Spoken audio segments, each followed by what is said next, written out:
বলার সময় নেই, দুই একটা একটু বলে দিয়ে যা রাগ করতেছেন। সন্তান জন্মগ্রহণ করার সাথে সাথে কি করা লাগবে? ফেসবুকে পোস্ট করা লাগবে। এই মাত্র বাবা হলাম, কথা কয় না কেন? সন্তান জন্মগ্রহণ করার সাথে সাথে সেলফি তুলে ফেসবুকে দিতে হবে, জীবনের প্রথম মামা হলাম, কথা কয় না কেন? এমনকি ছেলে যদি খালা থাকে, ফুফু থাকে, এরা পর্যন্ত ছবি তুলে ফেসবুক আইডিতে পোস্ট করে। খালা হওয়ার স্বাদ বুঝলাম, ও কি বুঝলো গো? এই কথা কয় না কেন? এমনকি যে মহিলা বাচ্চা জন্ম দিয়েছে সে পর্যন্ত এই অবস্থায় থেকে বলে অনেক কষ্টের পরে মা হলাম। বলেন তো বাজান, সন্তান জন্মগ্রহণ করার সাথে সাথে প্রথম দায়িত্ব ফেসবুকে একটা ছবি ছেড়ে পোস্ট করা, কি কর? তো কি করা? কানে কি দেওয়া?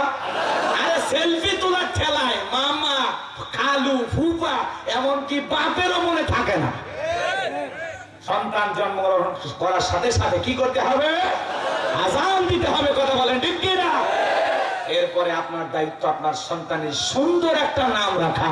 নাম রাখে ট্যাবলেট, বল্টু, নাট, স্ক্রু, ঝন্টু, মন্টু, লালু, কালু। নামের স্টাইল কি?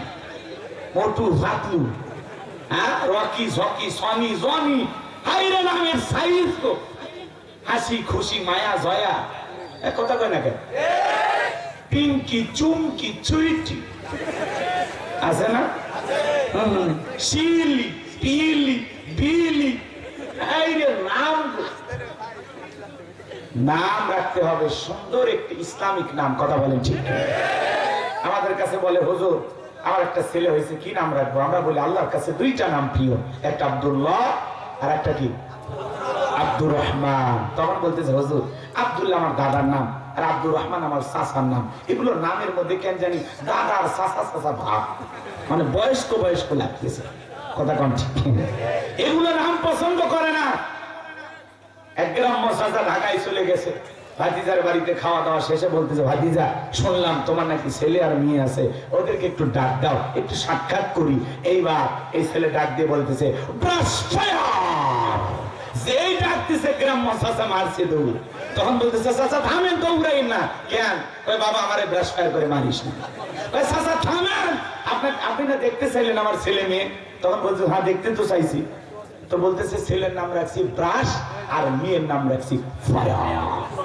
কি নামের বাহার আর স্টাইল, কথা কোন ঠিক কিনা? সন্তানের নামগুলো সুন্দর রাখবেন, আল্লাহ বোঝার তৌফিক দান করুক, জোরে বলুন আমিন। এরপরে কোন আলেমের কাছে যায়, কোন দাদা নানা থাকলে ছোট বাচ্চার মুখে খেজুর চিবায়া, মিষ্টি দ্রব্য চিবায়া একটু তাহনিক করবেন। কি করবেন? এগুলো তো বোঝে না, এগুলো আমাদের ভিতরে নাই, কথা বলেন ঠিক কিনা? রাগ করেছেন আপনারা? আমার ভাইয়েরা, লম্বা হবে, লম্বা করার কোনো সুযোগ নাই। সন্তানদেরকে দ্বীনি ইলম শিক্ষা দেওয়ার দরকার আছে না নাই? ছেলে যদি দুইটা হয়, দুইটা ছেলে যদি এক খাটে ঘুমায়, কম্বল আলাদা করতে হবে, কথা বলেন না কেন? খাতা কম্বল বোঝেন তো, এক কম্বলে দুই ভাই ঘুমাবে না, এক কম্বলের নিচে দুই বোন ঘুমাবে না, আলাদা আলাদা একটা কম্বলের ব্যবস্থা করবেন। সবচেয়ে ভালো হয় আলাদা আলাদা বিছানা করে দেওয়া, কথা বলেন ঠিক কিনা? কিন্তু আমাদের সমাজের ভিতরে এগুলো চলে না, যে যার মতো চালাইতেছে, যেমনি ইচ্ছা তেমনি মাছ চলতেছে। আর বলতে গেলে বলে ইসলাম মেনে চলা খুব কঠিন, কিন্তু ইসলাম মানলেই শান্তি, ইসলাম মানলেই মুক্তি, না মানলেই ভেজাল, আছে না না? এরপরে সন্তান যখন বড় হবে, নেককার একটা নামাজি, পর্দা করে, কোরআন পড়ে, এমন নেককার মেয়ের সাথে বিবাহের ব্যবস্থা করার দরকার আছে না নাই? কিন্তু বাবা হলো যৌতুকখোর। তিনটা যদি ছেলের বাপ হয়, কর্মসংখ্যা দেখে কি বালিয়াডাঙ্গি বাজারে যা বলে এক কাপ চা দি, আজকে খুব গরম দেখতেছি, গরম হবে না, বড় ছেলের বিয়ের ডাক উঠছে, বড় ছেলের বিয়ের ডাক উঠেছে, বিয়ের কথা চলতেছে, 3.5 লাখ টাকা পর্যন্ত দাম উঠে গেছে। নিয়ত করেছি 5 লাখ টাকা হলে ছেলের বিয়ে দেব, এমন হয় ছেলে বড় করে নাই, পালছে দেশি হারিয়ে গরু। এটা বাপ না শয়তান? আপনি যৌতুকের লোকে ছেলেকে বিয়ে দেন, মানে যৌতুক খাওয়া যায় না হারাম? কাঁচা পায়খানা খাওয়া যেমন হারাম, কন্যা পক্ষের কাছ থেকে জোর করে যৌতুক দাবি করা তেমনি হারাম। যৌতুক না খাওয়াইলে মহারানা পরিশোধ করার নাম নাই, যৌতুক নেই, যৌতুক নেই। মহারানা দেওয়া কি ফরজ। প্রত্যেকটা পুরুষের দায়িত্ব তার স্ত্রীকে মহারানা বুঝিয়ে দিয়ে ঘরে তোলা। আর এরা উল্টো শ্বশুর বাড়ি থেকে চাঁদাবাজি করে যৌতুকে টাকা নেয়। আমার কত কি ছেলে তো মোটামুটি সবই আছে, এরকম সোনার টুকরো ছেলে কয়জনের হয়? আহারে ছেলে তো না, মনে হয় জাহাজ। প্রশংসা করতে করতে একটা ব্রিজের উপর তোলে, না হলে ব্রিজের নিচে ফেলে দেয়, এরকম অবস্থা। প্রশংসা করতে করতে বলে ছেলের ভাই সবই আছে, আগেকার পুরাতন খাদ্য নতুন হইলে একটু ভালো হয়, আপনার নিয়ে থাকবে। বাড়িতে ফ্রিজ আছে থাকে না, তারপরেও আর একটা হইলে বোঝেন তো সংখ্যা বেড়ে যাবে, এই জন্য ফ্রিজের জিনিসও বেড়ে যাবে। ওই ছেলে তো বাসায় ফেরে না, সারাদিন ব্যস্ত থাকে। ইজি ছেলে একটা ওই 42 ইঞ্চি এলইডি দিলে খারাপ হয় না, নিয়ে এটা টাইম পাস করতে পারবে। এ চাইতে চাইতে খেতা সেলাই করা সুই পর্যন্ত চায়। কথা বলে না। আবার অনেক শাশুড়ি আছে তসবির দানা ঠেলে, কথা বলে না। বেটার বউ বাড়িতে আসলে বলে, মা আহারে তুই এত সুন্দর বেটার বউ খাইছি, কিন্তু গলাটা খালি খালি লাগে। আমরা বাপের বাড়ি থেকে কিছু না কিছু আনছি, এই তোমাদেরই থাকবে আর কি। কৌশলে বলে একটা সেন বাপের বাড়ি থেকে নিয়ে আসো, ওই তসবির দানা ঠেলার দাম আছে। খালি ওয়াজ না, ওয়াশও হবে। কষ্ট পাচ্ছেন আপনারা? একটা তাকবীর দেন, লিল্লাহি তাকবীর। আমার ভাইয়েরা গভীর মনোযোগ দিয়ে শোনাবেন। অনেকে আবার বলে আমরা অমুক বংশের লোক, বরযাত্রী হিসেবে 300-500 না হলে আমাদের চলবে না। কথা কয় না কেন? এই যে কন্যা পক্ষের উপরে জোর করে 300-500 লোক যে খাওয়া দাওয়া করতেছেন, এই খাওয়ার চাইতে ভিক্ষা করে খাওয়া ভালো। কথা কয় না? এই আপনাকে এত খাওয়া লাগবে না, কি হয়েছে? আপনি কে? যেই বিয়েতে যত খরচ কম, সেই বিয়েতে তত বরকত বেশি। সুবহানাল্লাহ। আপনি যদি 5500 লোক খাওয়ার লাগে, আপনি ছেলের বাবা বাড়িতে কয়েকটা গরু জবাই করে এলাকার সব লোককে খাওয়ায় দেয়, কোনো আপত্তি নাই। কিন্তু কন্যা পক্ষের উপরে জুলুম করার কোন সুযোগ খাওয়ার জন্য হাত পা ধুয়ে রেডি হয়ে থাকে। আবার অনেকে দেখবেন বিয়ের বাড়ি খাবার যায় বরযাত্রী হিসেবে, এই টেবিলটা অপরিষ্কার কেন? প্যান্ট শার্ট পরে একটা বাবু বাবু ভাব নিয়ে এই প্লেটে ময়লা কেন? কথা কয় না কেন? ইনটেক বোতল কথা কি মশান, অথচ বাড়ি ধ্যান চলে। আর বিয়ের বাড়ি যায় আর ভাব দেখলে মাথা খেলেন।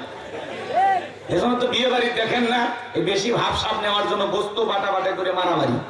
কথা কয় না কেন? মাঝে মাঝে দেখেন না এরকম হয়। কয়েকদিন আগে তো এক বিয়ের বাড়ি মারামারি করবে যে কোনের দাদি মেরে ফেলে দিয়ে এখন আস জেলখানা ঢুকে আছে।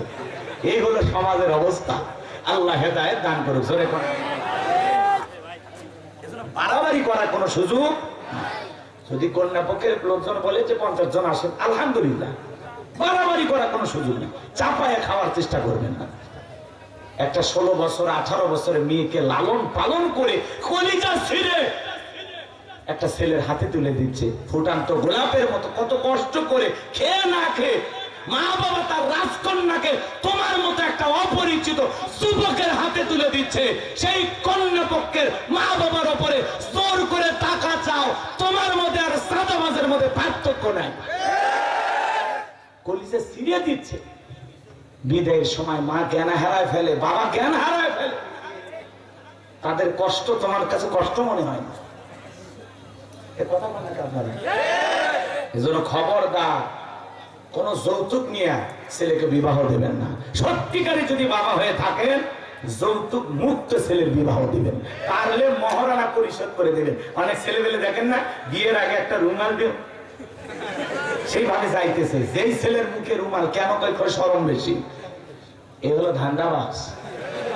এই পুরো মহারানার টাকা ফাঁকি দিয়ে উল্টো শ্বশুর বাড়ি থেকে যৌতুক নিয়েছে, এই শরমে আর নাক কাটা গেছে। কথা কোন ঠিক না? বেটা নাকে রুমাল দেওয়া তো দূরে করে, পাতলা জুব্বা পাঞ্জাবি পরে 1 লাখ টাকার 1000 টাকার নোটের বান্ডিল নিয়ে বিয়ে করতে যাবা। বিয়ের ফাটির যায় লোকজন যত থাকবে, মহারানা হিসাবে আমার স্ত্রীর 1 লাখ টাকা মহারানা ধার্য করা হয়েছে, নেন 1 লাখ টাকা। কথা বলে 1 লাখ টাকা মহারানা বুঝা দিয়ে সাধ্য অনুযায়ী 50,000 হোক, 1 লাখ হোক, 20,000 হোক, তোমার সামর্থ্য অনুযায়ী মহারানা দিয়া মহারানা পরিশোধ করে বাপের বেটার মতো পৌনে বাড়ি ঢোকো। হুজুর বলেছে মহারানা ছাড়া স্ত্রীকে স্পর্শ করা যাবে না। এই ওয়াজ শুনে স্ত্রী খাটে, ছেলে সোফার উপর। টিভি বলতেছে কি বাবার কাছে আসো না, ওই কাছে কেমনে যাবো? হুজুর বলেছে মহারানা পরিশোধ না করে স্ত্রীকে স্পর্শ করা যাবে না। তো বলে টাকা কই নিয়ে আসো? থাকলে কি জায়গায় বসে থাকি। তখন বলতেছে উপায় কি? হুজুর উপায় বলছে যদি স্ত্রী মাফ করে দেয়। কথা না। আচ্ছা, যে স্বামী প্রথম রাতে স্ত্রীর কাছে যৌতুকের টাকা মাফ চাইতেছে, বলেন তো এর কি সম্মান আছে? আর সম্মান আছে? আরে ভাই 1 লাখ টাকা একটা মেয়ে চাইলেন আর মাপ দিল, ওটা কি অন্তর থেকে মাপ দিতে না জোর করিয়া? ও চিন্তা করো, গরু ছাগল জবাই করে মা বাবা কষ্ট করে বিয়ে লোকজন খাওয়াইয়া স্বামীর বাড়ি ঘর পাঠাইলো, যদি স্বামীর কাছে না আসে ও 7-8 টাকা দিয়ে করবো কি? রাগে ক্ষোভে মাপ করে দেয়। অন্তত কিছু দাও, 20,000 হোক, 50,000 হোক, হাতে দাও, দিয়ে বলো সোনা 1 লাখ টাকা 50,000 দিলাম, আরে 2-3 মাস সময় দাও, এর মধ্যে ইনশাআল্লাহ আমি পরিশোধ করে দিব, আমি তো তোমার স্বামী, আপাতত কিছুদিনের জন্য এই অর্ধেকটা মাফ করে দাও। মাফ করেও দিতে পারে, কথা কোন ঠিক না? এজন্য যুবক একটু সতর্ক হও, মানে থাকবে তো ইনশাআল্লাহ। আর বিয়ে করার আগে বিয়ের মাসালা জেনে না, ওই রাগ করে তালাক দিয়ে পরে মাসালা খুঁজবা, এরকম যেন না হয়। কোন কোন কারণে বউ তালাক হয় এগুলো আগে জানবা, বুঝবা, শুনবা, তারপরে বিয়ে করবা, মানে থাকবে তো ইনশাআল্লাহ। আল্লাহ বোঝার তৌফিক দান করুক, জোরে বলেন আমিন। আমার ভাইয়েরা, লোকমানে হাকিম তার কলিজার টুকরা সন্তানদেরকে বলতেছেন, ইয়া বুনাইয়া লা তুশরিক বিল্লাহ। হে আমার বর্ষে আমার কলিজার টুকরা সন্তান, আল্লাহর সাথে কখনো কাউকে শরীক করা যাবে না। লোকমান হাকিমের সন্তানগুলো ওয়াজ শুনতেছে, বাবার উপদেশ শুনতেছে। এর মধ্যে একটা ছেলে ডেকে বলে, আব্বা আমার দিয়ে ওয়াজ নসিহত হবে না, আমার দিয়ে ইমামতি হবে না, আমার দিয়ে ওয়াজ নসিহত উপদেশ চলবে না। বাবা গো, আমার একটু টাকা পয়সা দেন, আমি একটু ব্যবসা বাণিজ্য করতে চাই। আপনারা বলেন তো বাজান, বক্তার বেটা সবাই কি বক্তা হয়? হাজিরি বেটা সবাই কি হাজি হয়? হাজিরি বেটাও ফাজি হয়, আলেমের বেটাও জালেম হয়, ডাকাতের বেটাও আলেম হয়, ডাকাতের বেটা অনেক সময় ডাক্তার হয়। কথা বলেন ঠিক না?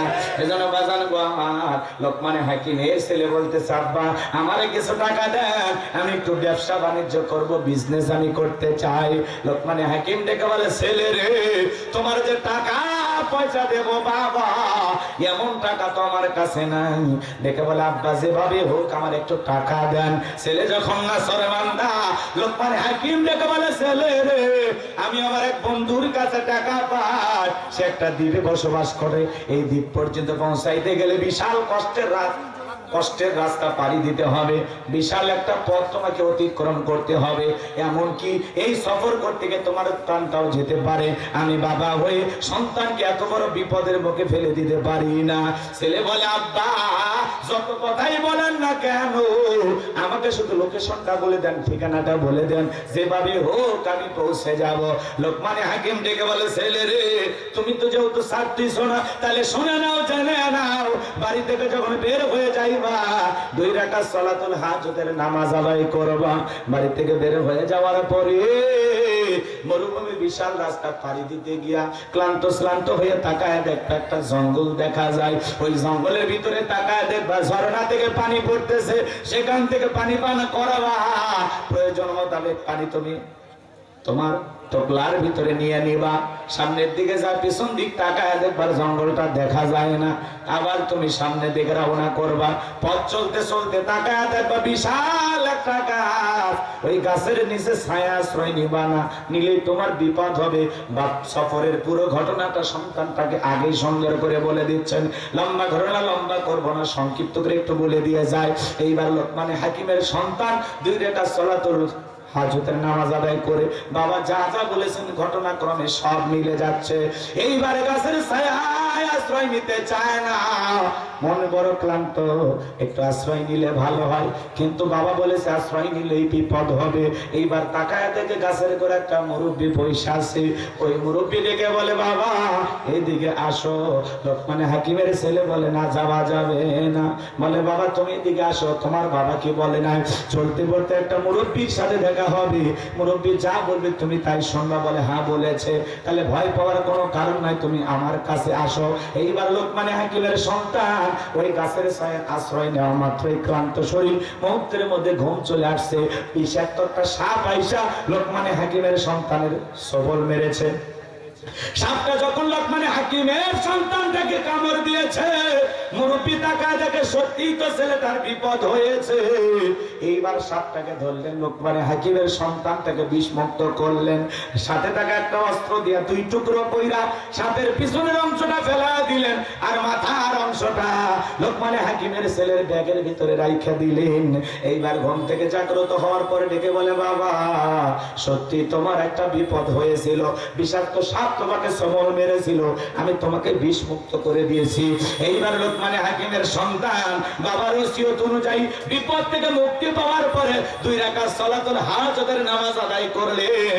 আর দেখে বলে মুরব্বী ওই এলাকায় যায়া, ওই জনবসতি এলাকায় যায়া সেই রাস্তাটার দ্বীপ সম্পর্কে তাদেরকে জিজ্ঞাসা করতে হবে, ওখানে বাবার পরিচয় দিলে তারা আমাকে পথটা দেখিয়ে দেবে। বলে বাবা ঠিক আছে চলো, আমিও তোমার সঙ্গী হতে চাই, তোমার কি কোনো আপত্তি আছে? বলে না, আপনি যদি আমার সঙ্গী হন আমার কোনো আপত্তি নাই। এইবার লোকমানে হাকিমের সন্তান ওই জনবসতি এলাকায় যা যখন বলেছে আমি লোকমানে হাকিমের সন্তান, এই কথা শোনার পরে মানুষ আদর যত্ন করতে লাগলো, মোহাব্বত ভালোবাসা দেখাইতে লাগলো। আপনারাই বলেন তো বাংলাদেশের সবচাইতে বড় বক্তার ছেলে আপনাদের বালিয়াডাঙ্গিতে এসে যদি বলে আমি বাংলাদেশের অমুক বড় আলেমের সন্তান, আপনারা কি একটু ভালোবাসা দেখাবেন না? একটু আদর যত্ন করবেন। আমরা তো কোরআনের বাকি আল্লামা সাইদি হুজুরকে হারাইছি, তার সন্তান আলহাজ মাসুম সাইদি, সে যদি আগামীকালকে বালিয়াডাঙ্গিতে আসে আপনাকে একটু ভালোবাসা দেখাবেন না? তার ছেলে মাসুদ সাইদি আসলেও ভালোবাসা দেখাবেন, কথা বলে ঠিক কিনা? ডক্টর মিজানুর রহমান আজারি ভাই, তার ছেলে যদি আগামীকালকে আপনাদের এলাকায় আসে বলেন তো বাসা তাকে কি একটু মহাব্বত করবেন না? অবশ্যই মহাব্বত করবেন, বাবার কারণে, কথা বলেন ঠিক কিনা? লোকমানে হাকিমের সন্তানকে পায়া সবাই আদর ভালোবাসা দেখাইতে লাগলো। শুধু তাই নয় বাজান, কেউ খাইতে দেয়, কেউ থাকতে দেয়, আদর মহাব্বত ভালোবাসার কোনো অভাব নাই। শুধু তাই নয়, ওই এলাকার মানুষ একটি সিদ্ধান্ত গ্রহণ করলো, ওই এলাকার একটা সুন্দরী মহিলা আছে, তার সাথে বিবাহের বন্ধনে আবদ্ধ করে দিবে। কিন্তু বাবা আগেই জানিয়ে দিয়েছে খবরদার, ওই জনবসতি এলাকা একটা মেয়ে আছে, ওই মেয়েকে বিবাহ করা যাবে না, বিয়ে করলে কিন্তু তোমার বিপদ হবে। লোকমানে হাকিমের সন্তান বাবার কথা মনে করে মেয়েটাকে দেখতে চাইলো না, কিন্তু এরা বড় অনাসর বান্দা, ডেকে বলে বাবা বিয়ে করো আর না করো পাত্রীটাকে একবার দেখো। লোকমানে হাকিমের ছেলেটাকে যখন জোর করা হলো তখন চিন্তা করলো বিয়ে তো একদিন করাই লাগবে, তাহলে পাত্রী দেখতে সমস্যাটা কি, যাই একবার পাত্রীটাকে দেখি। এইবার বাজান গো আমার, সেই সুন্দরী মহিলাটাকে দেখার পর লোকমানে হাকিমের ছেলে মনে মনে ভাবলো এমন সুন্দরী মেয়ে তো আমি জীবনে কোনোদিন দেখি নাই, বউ হলে তো এমন সুন্দরী হওয়া দরকার। কি সুন্দর হরিণীর মতো 2টা চোখ, কি সুন্দর কমলার মতো 2টা গাল, ওই এলাকার সব চাইতে সুন্দরী মহিলা, বিশ্ব সুন্দরী বললেও ভুল হবে না। এত সুন্দরী একটা মহিলা দেখার পরে এইবার লোকমানে হাকিমের ছেলে বিয়েতে যখন রাজি হয়ে গেল, এলাকার লোকজন ডেকে বলে বাবা মেয়ে তো দেখতে সুন্দরী, কিন্তু মেয়ের একটা গোপন সমস্যা আছে। কি সমস্যা আছে? আরো জোরে বলেন। রাগ করতেছেন মনে হয়। বিয়ে করতে গেলে পাত্রী যদি দেখতে চান খবরদার জীবনে কোনোদিন ভাবি আর খালাকে সাথে নেবেন না। পাত্রী দেখতে গেলে তোমার মায়ের সঙ্গে নিয়ে যাইবা, তোমার মায়ের কাছের বোনটাকে নিয়ে যাবা। এ কথা না? এ জায়গায় কি ষড়যন্ত্র আছে বোঝো বোঝো? মা চাইবে আমার ছেলের বউটা যেন পূর্ণিমার চাইতে বেশি সুন্দরী হয়, মা চায় আমার ছেলে যেন একটা সুন্দরী স্ত্রী পায়, কথা না? আপনার বোন চাইবে আমার ভাইয়ের বউটা ভাবিটা যেন দেখতে মাশাআল্লাহ, কথা বলে না কেন? কিন্তু আপনার ভাবি গেলে বলবে না আমার চাইতে বেশি সুন্দরী বাড়িতে গেলে আমার দাম কমে যাবে। আর খালার যদি একটা অসল মেয়ে থাকে, খালা দেখে বলবে মেয়ে সবই ঠিক আছে, নাকটা লম্বা। আর খালা চাই ওর বাড়িতেই তো আছে, আত্রী দেখে অসল ঘোষণা করলে বলবে যা খালা তো বলো কি তাহলে বিয়ে করি। এ কথা কর না কেন? এগুলো কৌশল একটু মনে রাখো, ভুলে যায় না। আর খবরটা পাত্রী দেখার নামে বন্ধু বান্ধব তুলাবাই সহজাই বানা, এই তোর খবর আছে। সিনেমা পাওনি, নাটক পাওনি, কোরআন হাদিস বুঝা আলেমদের কাছ থেকে শুনবা কোন পদ্ধতিতে পাত্রী দেখা লাগে। ফাজলামি শুরু করছো না? বন্ধু বান্ধব দুলে ভাই সব মিলে পাত্রী দেখতে গেছে, আর যায়া কুরবানির গরুর মতো বলতেছে দাঁতটা দেখি মা, চুলটা দেখি মা, একটু হাঁটো তো। সূরা ফাতিহা পাঠ করে, মেয়ে তো সূরা ফাতিহা শুনলে ছেলের খবর কি? কথা বলে তো। আমি আর বিয়ে পড়াইতে গিয়ে এক ছেলেকে বলতেছি বাবা সূরা ফাতিহা জানো? ওর চোখ মুখ ঘেমে গেছে। পাশে থাকা সাহায্যকারী কলদারা মানে দুলে ভাই কথা কয় না কেন? ওরা বলতেছে হুজুর বিয়ে পরে তো আপনাকে লোকজন দেয় কেমন 500,000 টাকা, হুজুর 2000 দেবো হুজুর, তোর বিয়েটা ভেঙে দেয়নি। ওই সূরা ফাতিহা এখনো বর কেন হুজুর? আমরাও ঠিক মতো বলতে পারি না। বিয়ে করতে গেছে সূরা ফাতিহা জানে না, কথা কোন ঠিক কিনা? আমার এক ভক্ত আছে বগুড়া মাহাতির হোটেলে চাকরি করে, সারা 3 মাস শোনে আমাকে হুজুর আমি আপনার সেই পাগল। আমি তখন বিয়ে করছি, কি কর হুজুর? 3 সন্তানের বাবা আমি। আমি তখন বললাম স্ত্রী সহবাসের একটা দোয়া আছে, তুমি কি জানো? হুজুর ওইটা দোয়া পড়ার টাইম। এরকম আছে না নাই? এ যুবক ভালো করে কথাগুলো শুনে যাও। আমি গুনাহগার যে কথা বলতে চাচ্ছিলাম, সবাই ডেকে বলে বাবা লোকমানের ছেলে তোমাকে তো আমরা বিপদে ফেলতে পারি না, এই মেয়ের একটা গোপন সমস্যা আছে। এর আগে 1 নয় 2 নয়, এই মেয়ে তার 10টা ছেলের সাথে বিয়ে হয়েছিল, 10টা স্বামী বাসর ঘরেই মারা গেছে। কয়টা স্বামী মারা গেছে? আরো জোরে বলেন। এবার লোকমানে হাকিমের ছেলে বিয়ে করতে চায়। বিয়ে কি আপনারা পুরো ঘটনাটা শুনবেন? কারা কারা শুনবেন? 2টা হাত তুলে দেখান। লিল্লাহে তাকবীর। হাত নামান বাজান গো আমার। লোকমানে হাকিমের ছেলে বিয়ে করতে চায়। মেয়েটার এর আগে 10টা ছেলের সাথে বিয়ে হয়েছিল, একটা স্বামীও কেন জীবিত থাকলো না? পুরো ঘটনাটা আমি আপনাদের উদ্দেশ্যে বলবো, কিন্তু এই জায়গায় আল্লাহ তাআলা কি বলতেছেন গভীর মনোযোগ দিয়ে শুনেন। ইয়া বুনাইয়া লা তুশরিক বিল্লাহ, হে আমার বৎস, হে আমার কলিজার টুকরা সন্তান, আল্লাহর সাথে কাউকে শরীক করা যাবে না, আল্লাহর সাথে কাউকে সমকক্ষ স্থাপন করা যাবে না, আল্লাহ রাব্বুল আলামিনের সমকক্ষ কাউকে স্থির করা যাবে না, আল্লাহর অংশীদার হিসেবে কাউকে গ্রহণ করা যাবে না, আল্লাহ ছাড়া অন্য কাউকে প্রভু হিসেবে মানা যাবে। এই জন্য আল্লাহ তাআলা বলতেছেন ইন্না শিরিকা লাযুলমুন আযীম, শিরিক হলো সবচাইতে বড় জুলুম, সবচাইতে বড় অপরাধ। সব পাপের বড় পাপ নাম হলো শিরিক। বড় শিরিকগুলোকে শিরিকে আকবর বলা হয়, ছোট শিরিকগুলোকে শিরিকে আসগর বলা হয়। শিরিক মোট হলো 42 প্রকার। কত প্রকার? আরো জোরে বলেন কত প্রকার? বলতে গেলে লম্বা হবে, লম্বা করার সুযোগ নাই। আমাদের সমাজে শিরিক আছে না নাই? আরো জোরে বলেন। বলেন তো সিজদা পাওয়ার একমাত্র মালিক কে? এরপরে যারা পীরের পায়ে সিজদা দেয় কি? শিরিক। জোরে বলেন। আল্লাহ ছাড়া দুনিয়ার কারো কাছে মাথা নত করা যাবে না। ইয়্যাকা না'বুদু ওয়া ইয়্যাকা নাস্তাঈন, তোমার ইবাদত করি, তোমার গোলামি করি, সাহায্য তোমার কাছে চাই। মাথা নত করেছি যেই রবের কাছে, সাহায্য চাইবো সেই রবের কাছে। পীরের কাছে মাথা নত করে কিছু চাওয়া যায়? কথা বলেন। আমার ভাইয়েরা জন্য পীরের পায়ে মাথা নত করে সিজদা দেওয়া শিরিক, মাজারে সিজদা দেওয়া শিরিক, নেতার পায়ে সিজদা দেওয়া শিরিক। কথা বলেন। এই মাথা মাজারে নত হবে না, মাথা নত হবে মসজিদে। কথা বলেন ঠিক কিনা? অনেক ভণ্ড পীরের পায়ে সিজদা দিয়া উল্টা পাল্টা গান গায়। কথা বলেন। আচ্ছা, একটা মানুষ আপনাকে কি দিতে পারে? চাইতে হবে কার কাছে? এই ভণ্ড বাবার মাজারে যায়, ডুকি তবলা বাজায়, আজে বাজে গান গায়, বাবার কাছে যায়, বলে একটা বেটা দে রে বাবা, একটা বেটা দে। তুই না বেটা দিলে আব্বা বেটা দিলে কি? মাজারে পিসায় মানে ছেলে মেয়ের কারখানা গুলো বসে রাখছেন, এই রেডিমেড চাইলে মানে একটা দিয়ে দিল। এরকম একটা ভাব। ছেলে মেয়ে দেওয়ার মালিক কি? আরো জোরে বলেন। সূরা সূরার ভিতরে আল্লাহ বলেন, আল্লাহ পাক জানিয়ে দিয়েছেন, আমি কাউকে ছেলে দেই, কাউকে মেয়ে দেই, কাউকে ছেলে মেয়ে উভয়টা দান করি, আবার কাউকে না দিয়া আমি আল্লাহ পাক বন্ধা বানায় রাখি। কথা বলেন। ছেলে হয়েছে খুশি, মেয়ে হয়েছে মুখটা কালা। কথা বলেন। অথচ কোনটা সন্তান আল্লাহ দেয়া রহমত, আল্লাহ দেয়া নিয়ামত। আপনার সন্তান হলে সংসারে কল্যাণ দান করবেন কে? আল্লাহ রাসূল বলেছেন, যার 3টা কন্যা সন্তান, 2টা আঙ্গুল তুলে বললেন, আমি আর সেই কন্যা সন্তানের পিতা পাশাপাশি জান্নাতে বসবাস করব। চিৎকার করে বললেন সুবহানাল্লাহ। কন্যা সন্তান বাবাকে যে মহব্বত করে ভালোবাসে, তার ভাষায় প্রকাশ করা যাবে না।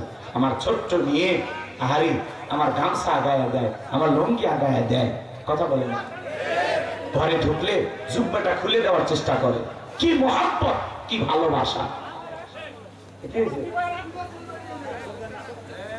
কি হয়েছে?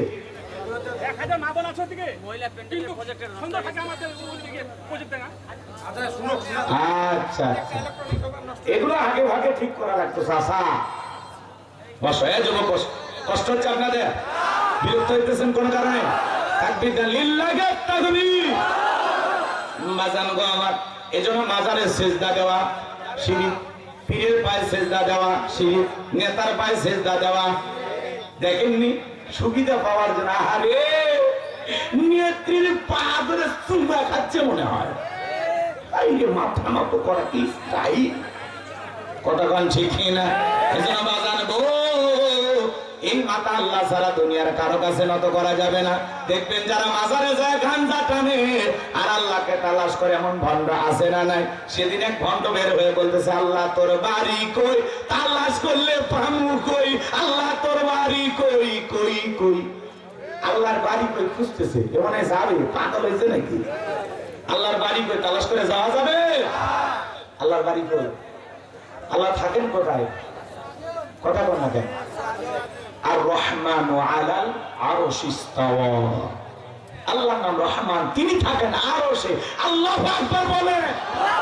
এরা কোরআন পড়ে না, হাদিস পড়ে না, চর্চা করে না, গবেষণা করে না, উল্টা পাল্টা গান গায়, আল্লাহ বলবি করে। কয় আল্লাহ তোর বাড়ি কই? তালাশ করলে ফামো কই? থাকো তুমি আদমপুরে। মানে হাঁপানি গেরাম হয়েছে। ভণ্ড আছে না নাই? এজন্য খবরদার, কোন গাঁজাখোর মাজার পূজারী এই ভণ্ডদের কাছে যাওয়া যাবে। গাঁজা খায় মুজদারি লাল বানাইছে, টস টাইপ করে মুখ করে খুঁজে পাওয়া যায় না। এরকম ভণ্ড আছে না না? এই জন্য ভণ্ডদের কাছে যাওয়া যাবে না। মুসলমান কোনদিন শিরকে লিপ্ত হতে পারে। আমার ভাইরা ভালো করে বুঝবেন। এরপরে অনেকে ভাগ্য গণনা করে, টিয়া বাকির কাছে যা ভাগ্য গণনা করে, কবিরাজের কাছে জ্যোতিষের কাছে যা ভাগ্য গণনা করে। বলেন তো আপনার তকদিরের ভালো মন্দ বলে দেওয়ার একমাত্র মালিক কে? কেউ কি বলতে পারে আগামীকালকে কি হবে বলার ক্ষমতা কারো আছে? 70 রাকাত তাহাজ্জুদ পড়তো, বিরাট বড় আল্লাহর ওলি দাবি করত, কিন্তু 5 তারিখে ভাগ্যে কি আছে 7 তারিখে জানে না। মন্ত্রীরা সব কোথায় গেল? কোথায় কাদের কাকা? তাদের সারা দেশটা বড় লাগে ফাঁকা ফাঁকা। মন্ত্রীরা সব কোথায় গেল? কোথায় কাদের কাকা? তাদের সারা দেশটা বড় লাগে ফাঁকা ফাঁকা। আইন মন্ত্রী আটকে গেল আইনেরই ফাঁকে, দাড়ি সারা দরবেশটারে ভণ্ড ভণ্ড লাগে। কষ্ট, বিরক্ত হয়েছেন? শুনেছি ভাই কত নেতা নেত্রী হয়েছে গ্রেফতার। কথা কেন? শুনেছি ভাই কত নেতা নেত্রী খাইতেছে ভাই ডান্ডা। কালামানিকের বিচার বদির ফাটিয়েছে নাকি আন্ডা। পলকের ঝলক দেখো, পলকের ঝলক দেখো, থামিয়ে নেটের চাকা। তাদের সারা দেশটা বড় লাগে ফাঁকা ফাঁকা। কোথায় গেল সংসদেতে মমতাজের গান? কোথায় গেল হযরত বালা স্বামী মুসলমান? আর কষ্ট দিব না। ওরা বড় বড় কথা বলতো, কিন্তু এখন কাউকে আর খুঁজে পাওয়া যায় না, পালিয়ে গেছে। খুব মায়া লাগে ওদের জন্য, জানেন? কথা কয় না কেন? যে আর কিছু না হোক, ওরা যদি থাকতো একটু মজা মজা কথা শোনা যাইত। এই সময় জুলুম করতে নাই, বাহাদুরি করতে নাই। কত এই পৃথিবীর জমিনে কত বড় বড় মানুষকে আল্লাহ সাইজ করছে, কথা কয় না কেন? শত শত বছর ক্ষমতায় থাকার পরেও জুতার বাড়ি খাওয়া আল্লাহ বিদায় করছে, ল্যাংড়া মশার কামড়ে আল্লাহ বিদায় করছে। কথা বলেন না কেন? যে আল্লাহ নমরুদকে ফিরাউনকে বিদায় করেছে, সে আল্লাহ আজ আছে না নাই? আজ যারা মুসলমানের রক্ত নিয়ে কারা করতেছে, ওই নেতানিয়াহু, এদের মৃত্যু নমরুদ ফিরাউনের চাইতেও খারাপ হবে। অপেক্ষা করেন, একটু অপেক্ষা করেন। ওরা বড় বড় গলায় কথা বলতেছে, মুসলমানকে বোমা নিক্ষেপ করে মারে একটা সন্ত্রাস মারতেছে। ৭৭ বছর ধরে ফিলিস্তিনের মুসলমানের রক্ত নিয়ে ওরা খেলা করতেছে। ওই জালেমদের বিচার একদিন হবে, কথা বলেন ঠিক কিনা? আমার ভাইয়েরা, রাত্রি গভীর হয়ে গেছে, এদিক সেদিক যাওয়ার কোনো সুযোগ নাই। সংক্ষিপ্ত কথা বলে দেওয়া যায়। ভাগ্য গণনা করে জ্যোতিষ কবিরাজ আপনাকে আমাকে কিছুই বলতে পারবে না। অনেকে ভাগ্য গণনা করে বাজান, এগুলো ভাগ্য গণনা করা যাবে? টিয়া পাখির কাছে যা হাত দেখানো যাবে? আমাদের এলাকার এক কবিরাজ শনিবার আর মঙ্গলবার করে মানুষের হাত দেখে। এক মহিলা আসার পরে দেখে বলতেছে, শোনো, তোমার স্বামী তোমার পছন্দ করে না, আর একটা মহিলার সাথে সম্পর্ক আছে, তোমার বালিশের নিচে তাবিজ আছে, পুকুর ঘাটে নারিকেলের কাছে তলায় তাবিজ ফুটা আছে। এগুলো শোনার পর মহিলার মাথা গরম হয়ে গেছে। বাড়ির যা বাপরে বাপ, আসল ব্যাংকের স্বামীর সাথে সেই ঝগড়া লাগছে। স্বামী গাড়ি বারবার বলতেছে, বিবি রে, এত কথা বলার আগে একবার শুধু বল, কোন মানুষ তোর এই কথা বলেছে? ওই কবিরাজের ঠিকানাটা একবার শুধু দে। বউ বলতেছে, না, দেওয়া যাবে না। না, তোর পা ধরি, আর জীবনে কোনোদিন ঝগড়া করবো না, খালি কবিরাজের ঠিকানাটা। এবার কবিরাজের ঠিকানা বউ দিয়ে দিয়েছে। এইবার কবিরাজের কাছে যা বলতেছে, হাত দেখেন। 2-3 মিনিট হাত দেখানোর পরে মারছে একটা থাপ্পড়, জোরে করে একটা থাপ্পড় লাগা দিয়েছে। কবিরাজ বলতেছে, বাবা, এত জোরে থাপ্পড় মারলা কারণটা কি? বলে, বেটা, বালিশের নিচে তাবিজ আছে, পুকুর ঘাটে তাবিজ ফোটা আছে, এগুলো বলতে পারো, আর নিজের ভাগ্যের 3 মিনিট পরে একটা থাপ্পড় অপেক্ষা আছে, এটা বলতে পারো না। কবিরাজি ভণ্ডামি বাদ দিয়ে এখন থেকে ভালো হয়ে যা। আর একবার যদি তোরে কবিরাজি ভণ্ডামি করতে দেখি, সেদিন তোর একদিন আমার যে কয়দিন লাগে। এজন্য এই ভণ্ডদের কাছে যাওয়া যাবে। আবার কত ঘটনা কয়, শনিবার মঙ্গলবার দিনগুলো ভালো না, বিয়ে করা যাবে না, এ হয়েছে সে হয়েছে, এই দিনে সফর করা যাবে না, যাত্রা শুভ হবে না, গো ব্যাক, কথা কয়, এগুলো ধান্দা করে। আবার কয় সন্ধ্যাবেলায় শ্রমিক কাজ করেছে, তার মজুরি দেওয়া যাবে না, কেন? ওই সন্ধ্যাবেলায় টাকা দিলে ধরি নাকি ফকির হয়। এগুলো আজে বাজে ধারণা করাও শিরিক, কথা কয় না কেন? এরপরে কয় হাত চুলকালে টাকা আসে বলে বাঁধেন, 2 হাত খালি খোলা রাখেন, চুলকে হাতের চামড়া উঠে যাবে, রক্ত বের হবে, তাও টাকা পাবে।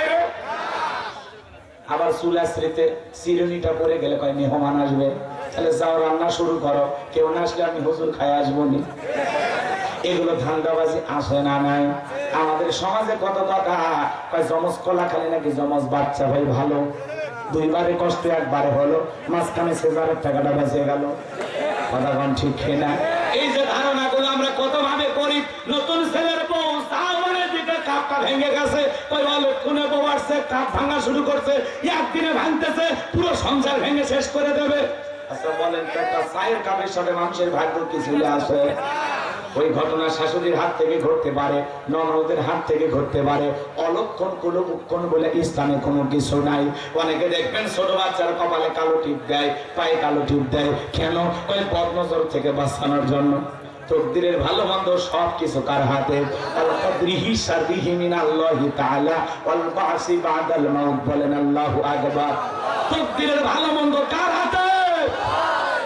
মুসলমান, আপনি আমি শিরিক করা যাবে?